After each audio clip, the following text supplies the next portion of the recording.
Hi, welcome back to the Unsilenced, episode 2. Today we're going to be discussing a few laws.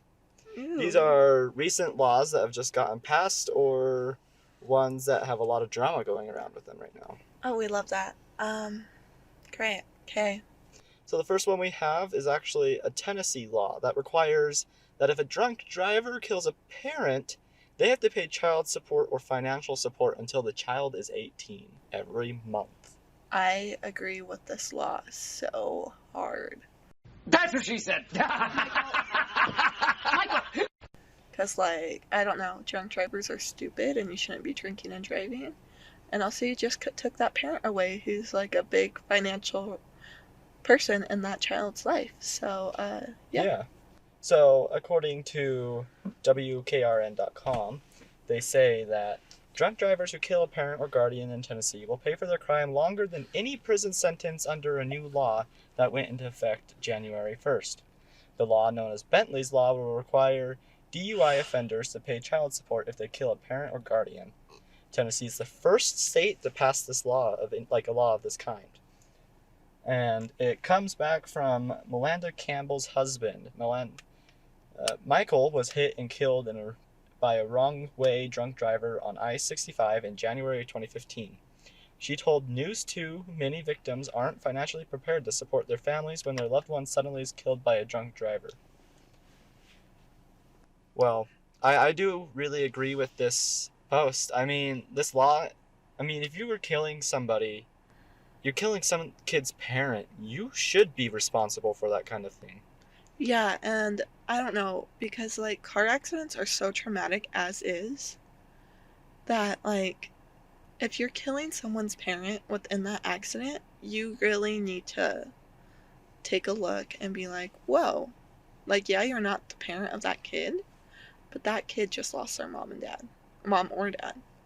And that is all their financial stability right there is with their parents.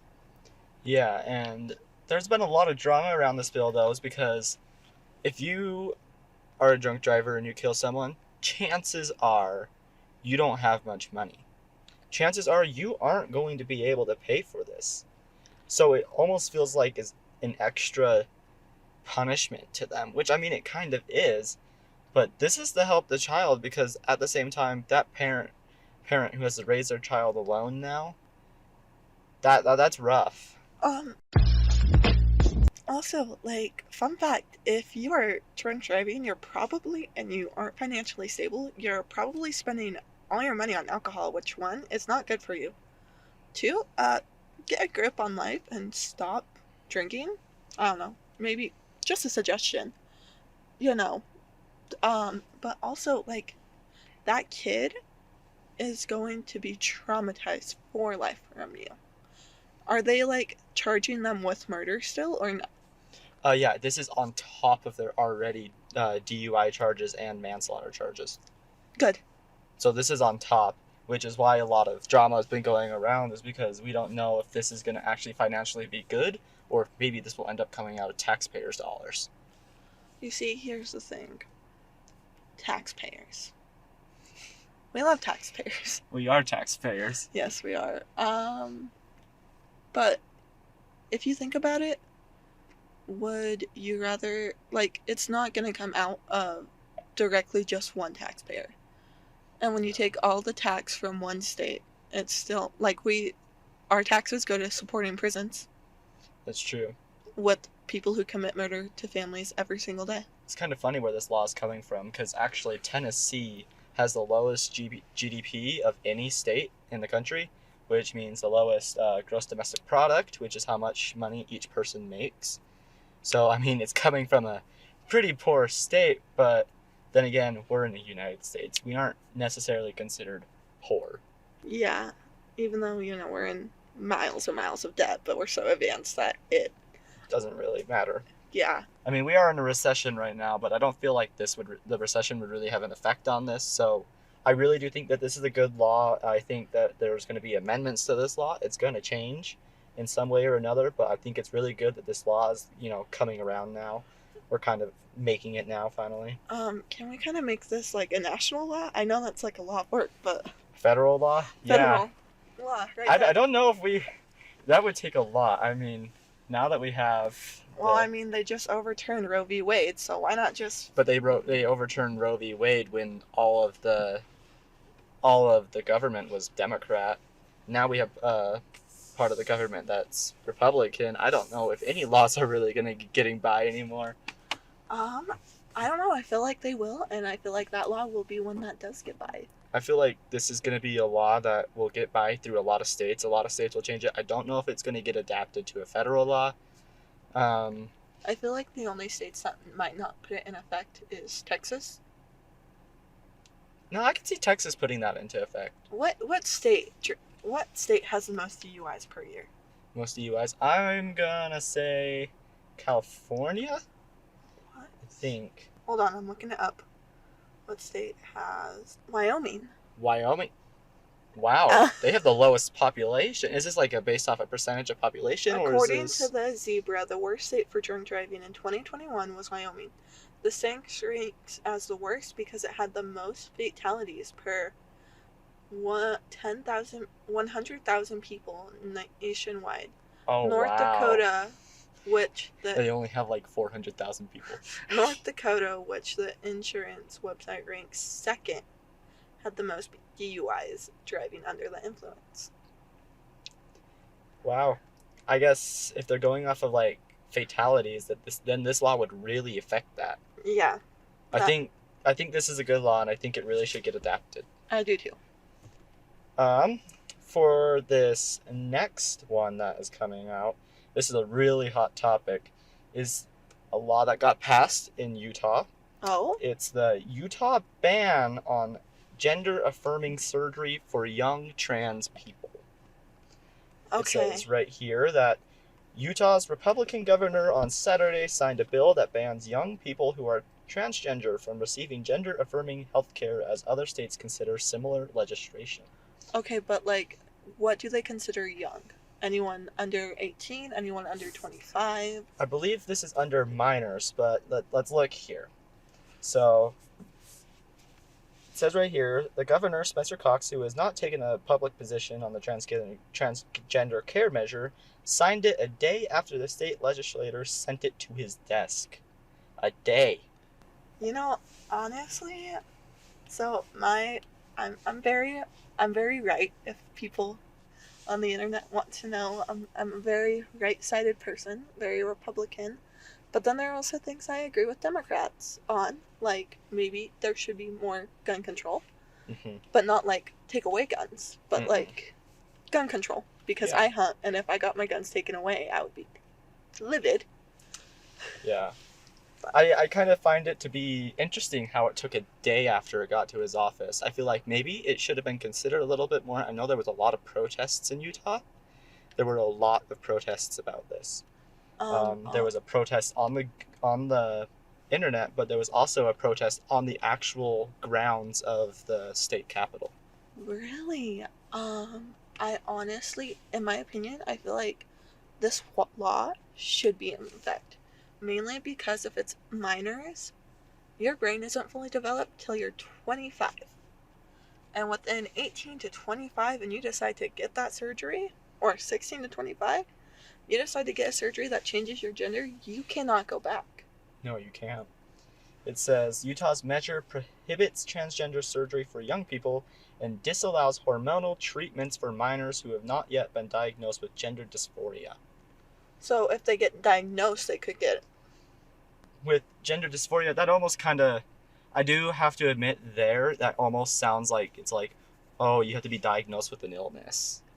Yeah. Which I kind of feel like that's maybe a step, and I can see why people were upset about that. Here's the thing though, like, yes, if you stop taking testosterone, if you're male to female transitioning, then you have potential to go back, you know? But if you, and I am nowhere near homophobic or transphobic. Like, I am not, you know? I am very LGBTQ. A lot of my friends are in the community. Like, I respect the community a lot. But this law can protect those who want to change their gender from maybe making a mistake. because like once your brain's fully developed, or like even once you're past 18, Mm-hmm. then decide.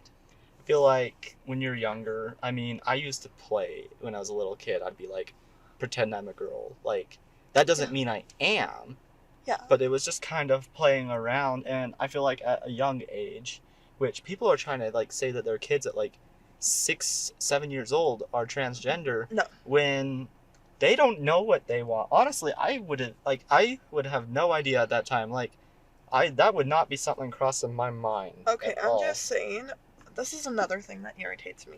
That people in schools, public schools, want to enforce teaching young kids that are 5 or younger about changing their gender. I really don't think you should. I think that's a parent's job at home to teach. And that if you're going to teach your kids it, do not force other kids to learn it, because some parents may not be comfortable with it. Some parents might be like, I'm totally supportive of them when they get to an age where they can decide they want to be.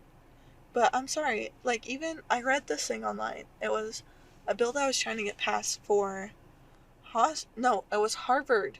Harvard was teaching their medical students how to address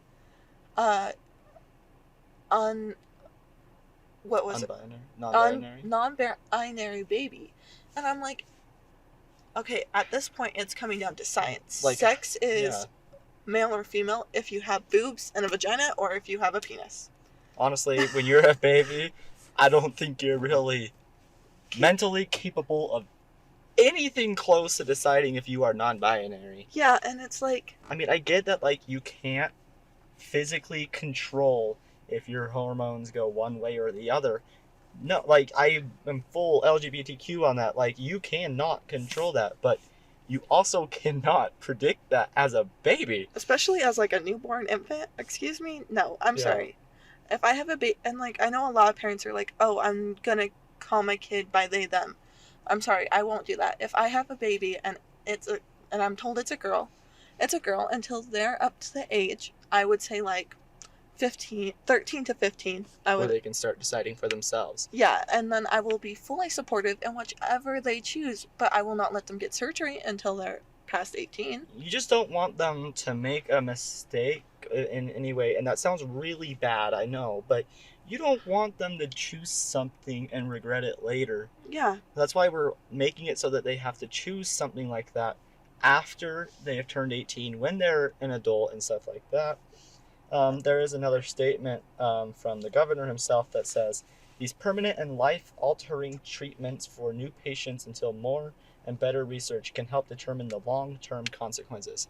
These surgeries are still they're still an experiment. Yeah. They're still experimental.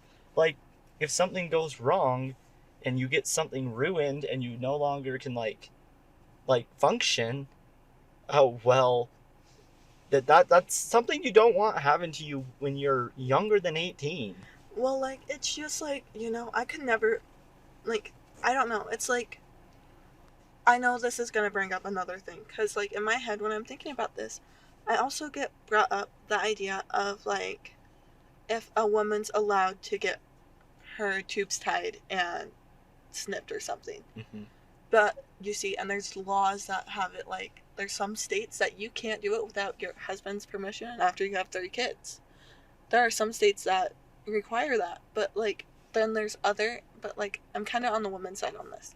Like, you should wait. It's your choice on that one. Choice. If you don't ever want kids, you should never be required to have kids, Mm-hmm. But then again, wait until you're 18 at least. Wait until you're 18, because you don't want to make a mistake. Yeah. And he gave a last concluding thing, saying, while we understand our words will be of little comfort to those who disagree with us, we sincerely hope that we can treat our transgender families with more love and respect as we work to better understand the science and consequences behind these procedures. Yeah, like, he's not even being homophobic in this statement or transphobic. He's just saying, like, we're trying to protect our youth here. We're trying to give a little bit of... Is that what Utah's governor looks like? Well, yeah. I didn't know he was bald. Yeah, that's kind of interesting. But yeah, I feel like overall with this bill, it's a good bill. Utah's the first state to do this. We'll see how it goes. I think more states are going to adapt to this. I don't see very left side, blue side states really going with this at first. Maybe after a bit they'll adapt it, but we'll see what happens. I'm also kind of worried, like,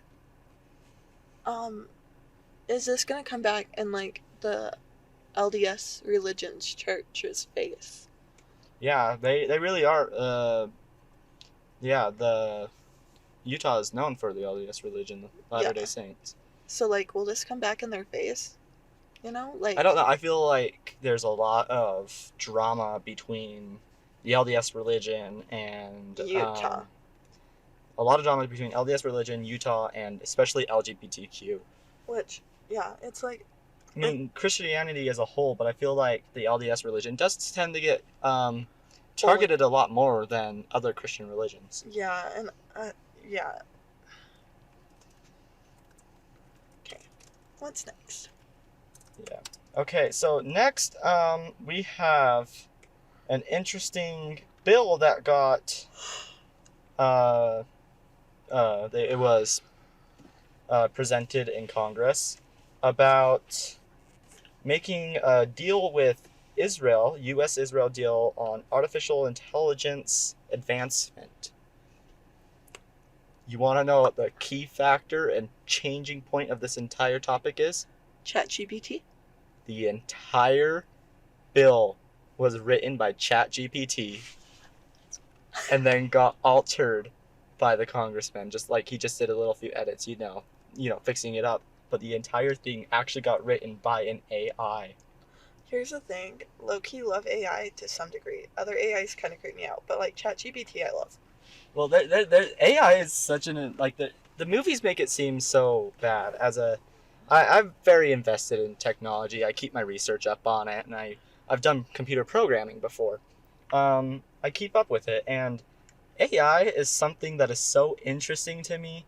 And on the movies, they make it sound like it's like, oh, this whole bad thing, and like it's gonna kill us all. And even Elon Musk has said that AI could be the end of humanity, and it wouldn't be because they wanted to. It's just if we gave AI a goal and humans happen to be in the way, they'll just wipe us out. It's like if the metaphor he gave was that it's like if you had, if you were building a road and there's an anthill, you just take out the anthill. It's not because you don't like the ants, it's just because you're building a road.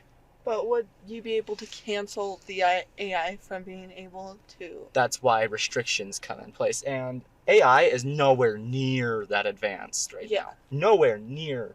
ChatGPT is the most advancement that we know of publicly so far that we have come out with.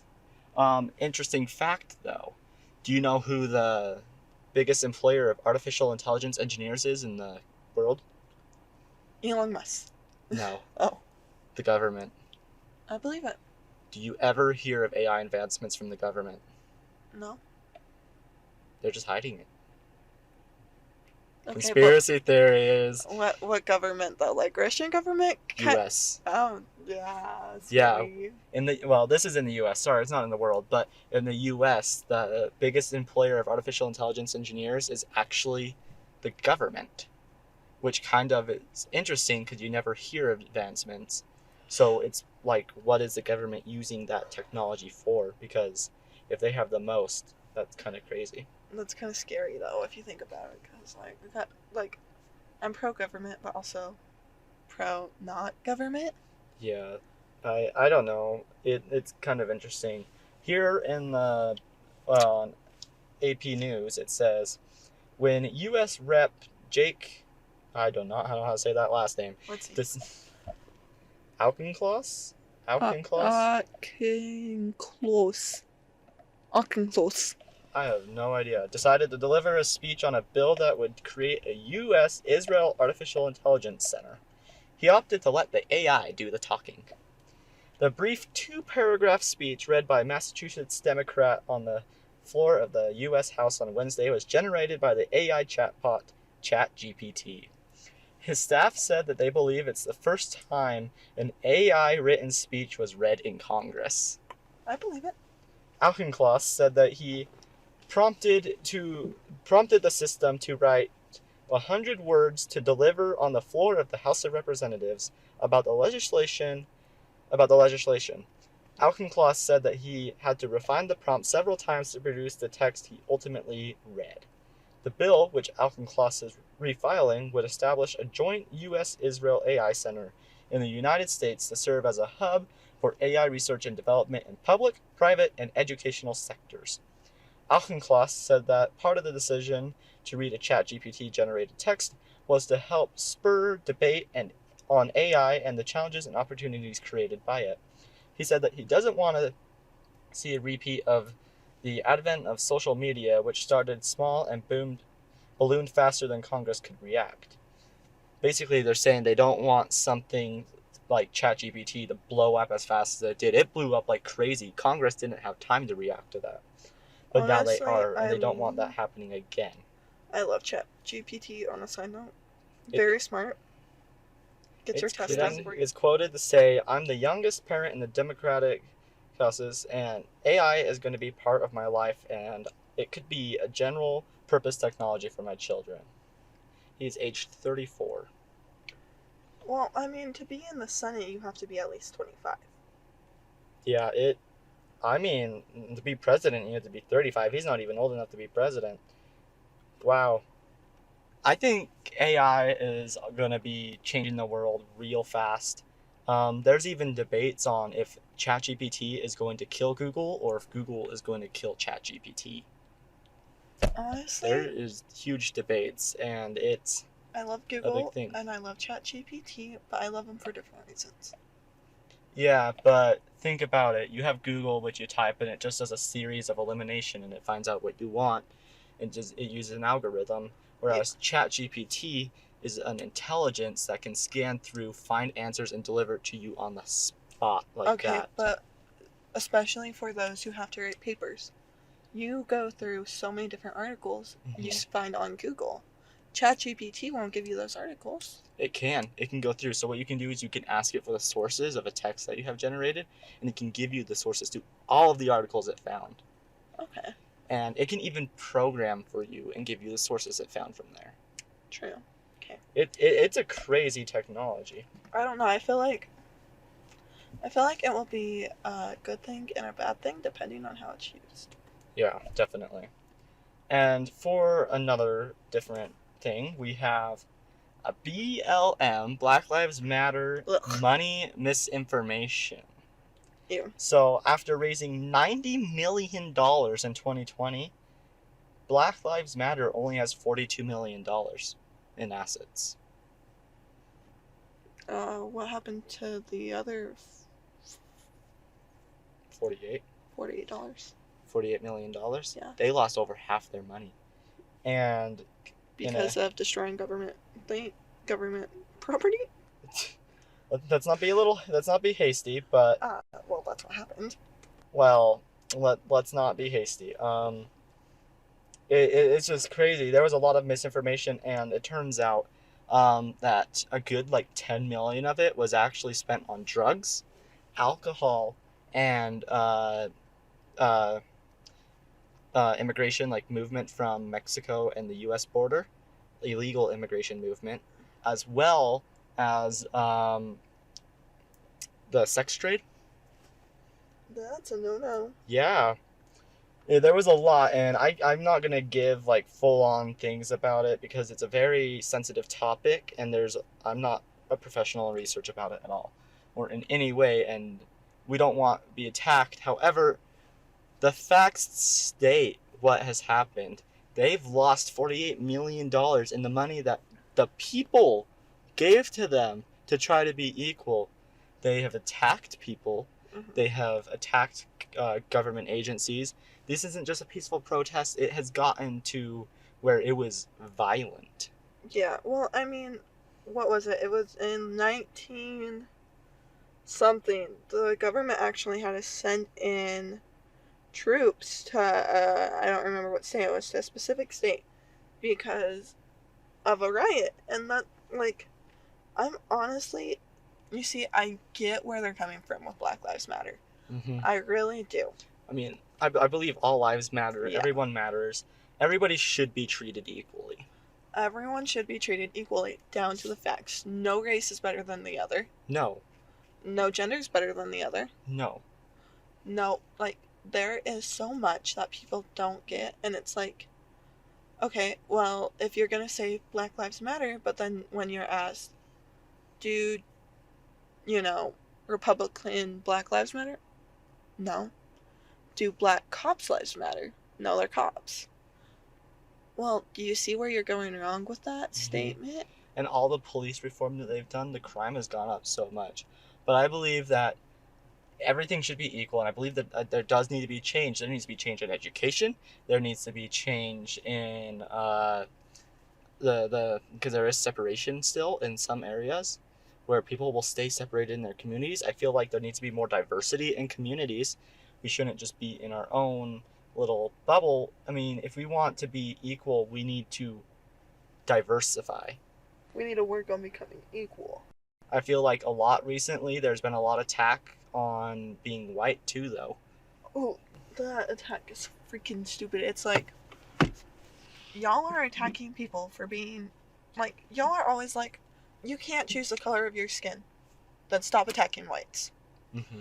Stop attacking whites because we can't choose the color of our skin. I mean, like, there were mistakes made in the past, and we can't change that. But we weren't the ones that made that. There has been no other time in the history of the world that has been more equal than now. And now we're starting to fight again. Yeah. And there's been a lot, like, I'm white myself, but I've been looking at it the perspective. There have been so many scholarships I have been denied, so many classes I have been denied for just schooling because I am white and I am a guy. Exactly. It's like, okay, here we go. Let's break it down statistically. Okay, first off, generational trauma. Multiple psychologists have determined that is not a thing. Mm-hmm. Because A, you can't feel the pain of your ancestors from millions of years ago. Well, I can't say millions. Hundreds of years ago. Mm-hmm. You can't feel the trauma that they went through, first off. Mm-hmm. You can't. It's physically impossible. You know, you can't be blaming me for something I didn't do. Like, also, fun fact, when they're like, oh, you're white, so your ancestors did this. My ancestors didn't get to the U.S. until after slavery was non-existent. Fun fact. Yeah. Well, like, I mean, it's different all around. There was slavery not just in the U.S., there was slavery everywhere, but then there's still slavery to this day, like sex trafficking. Mm-hmm. Like, okay, millions and millions of girls and guys get kidnapped and put into the sex slave trade. Mm-hmm. You think that's okay? No. No, and that's why it's a big issue of why did some of the $10 million or some of the $10 million, which is only some of the money lost, why did some of that actually be found and be traced to the sex trade? Exactly. Like, what happened? Where did that go? Why did that go there? Like, we had promises that with that money that would be donated, that there would be laws put in place to make equal. There would be schools made and all that. That hasn't been happening. In fact, over half the money just poof, gone. Yeah. So, like, sex trade, okay? Like, sex slave trafficking is a thing. Like, slavery was a thing back in the 1800s, you know? I'm not denying it wasn't a thing, because it was. It's proven in history it was. Mm-hmm. But it's not, you can't attack me for something I didn't do. And it's the same thing, like, when people are like, oh, every white person in the U.S. is a colonist. No. No, we're not. Okay, we were born here. Last time I checked, if you're born somewhere, that makes you a resident of that area. Most places, yes. So, like, excuse me, I'm not a colonist. I am, You're an American. Yeah. Just like everyone else that is born or gains citizenship in America. Yeah. And I do feel like, though, I think where a lot of them are coming from is generational trauma. It's actually generational poverty. Yeah. Poverty, in order to get out, the number one way to get out is through education. And there has been problems with education and people of color. And I do believe that needs to be fixed.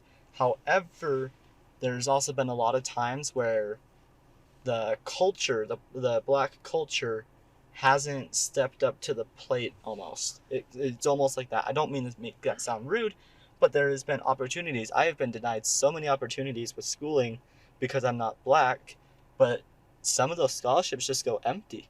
Yeah. It's just money not going out. And it's Some people need to step up to the plate, and they need to get out of that poverty line, because education is the most important, and I believe everyone in education should be treated the same. And like, here's the thing, I'm gonna break it down for you right now. In my personal opinion, like, I can't say this is factual, but there are people of color who are freaking billionaires. Mm-hmm. People of color who are freaking billionaires, you know? Neil deGrasse Tyson. Yeah. And there are plenty of people of color who have done amazing, wonderful things in this world. Shaquille O'Neal. Because they decided to get out of their family's issues. They decided to break the loop. Yeah, and I'm not like saying that. And it shouldn't be something that like you have to do. It should be broken automatically. There should be government stepping in to help with that. And that's where a lot of it, where BLM should come into play there. But I don't feel like BLM should be protesting by violence or asking to take a bunch of pity and all that, and like, oh, it's all only them, because it's not anymore. It's not. No, and it's like, okay, here we go. Black Lives Matter, okay? Well, BLM stands for Black Lives Matter. Mm-hmm. And then, okay, what about Asian lives and Hispanic lives? And that's the main reason why I support the All Lives Matter movement. Yeah.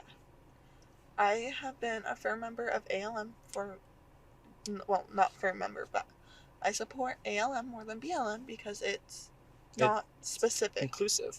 Yeah, it's everyone. Everyone's lives matter. It's not one person is better than the other because of their skin tone. No. Mm-hmm. We all should be placed equally. And, you know, it's like, okay, poverty. Yeah. It's okay. It's like white people also have that issue. Like, mm-hmm. And the only way to get out of it, everyone's like, oh, I won't be able to get out of it because I can't afford college. That's why you get good grades in high school. Or even if you don't, that's okay. There's ways to get through it. You can do a sport. If you don't like sports, fine. You can apply for loans. You can apply for grants. You can apply. Mm-hmm. And you are more likely to be given a scholarship because you were black than because you were white. And I mean, that needs to be corrected, but I feel like overall we need to start being more inclusive. It's all of this, the best way to figure it out, almost as what Spencer Cox, the Utah governor, said, is through love. We just need to kind of love each other, because that's the best way we're going to solve this at this point. Love is the only way we're going to fix any issue. Yeah.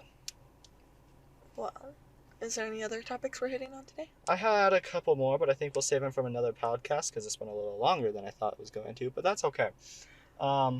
Thank you for listening with us today on the Unsilenced. Remember that you can find us not only on Spotify, but also on YouTube.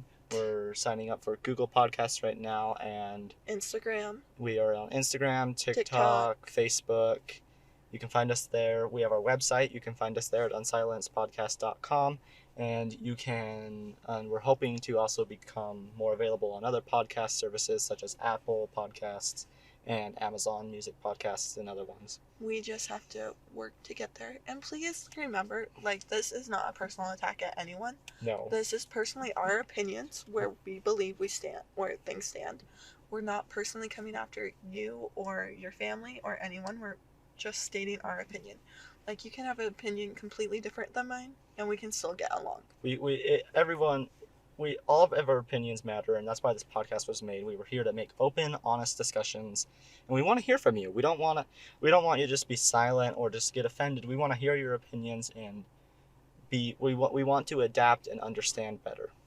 Yeah, and like, you know, maybe you're gonna say something that might help shift my opinion. Yeah. Like, there's a lot of good points out there. I am open to listening to other people's opinions. I just will not listen to your opinion if you're personally attacking me for mine. Exactly. Well, thanks for listening with us today, and we hope to see you on the next episode. Have a good one. Bye.